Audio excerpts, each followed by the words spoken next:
High, তো চলো আজকে আমি তোমাদের সাথে শেয়ার করব আমাদের বাড়ি কালী পুজোতে কী কী মেনু ছিল। এটা হচ্ছে এন্ট্রি গেট। এখান থেকে এন্ট্রি করার পর সবার প্রথমে ছিল আমাদের কফি স্টল, যেটা অ্যাকচুয়ালি আমাকে এনার্জি দিয়েছে পুজোর দিনকে। আমি জানি না, আমি কোনো রকমের কোনো কাজ করছিলাম না, কিন্তু তারপরেও এত কী করে আমি বিজি ছিলাম আমি সত্যিই জানি না।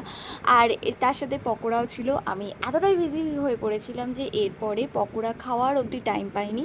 অ্যান্ড দেন এলো আমাদের মেন কোর্সে প্রথমেই ছিল একটা পনিরের চপ বলে আই থিঙ্ক, ওইটা, তার সাথে green chutney, salad, and then আর তার সাথে ছিল নান আর ডাল মাখানি। এইটা তো জাস্ট আমার অসাধারণ লেগেছে। আমি জাস্ট শুধু এটা দিয়েই খেয়েছি। জানি না কেন আমার মনে হয় নিজের বাড়ির অনুষ্ঠান হলে না ঠিকঠাক করে খাওয়া যায় না, কারণ আমাদের বাড়িতে প্রত্যেক বছর কালী পুজো হয়।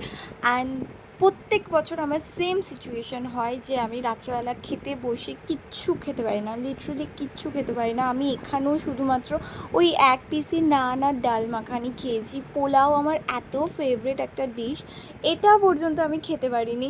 অ্যান্ড পোলাওর সাথে ছিল আলুর দম অ্যান্ড দেন ছানার কালিয়া। তোমরা তো আমার কালী পুজোর সিরিজটা দেখেইছো, যদি না দেখে থাকো একবার দেখে নিও।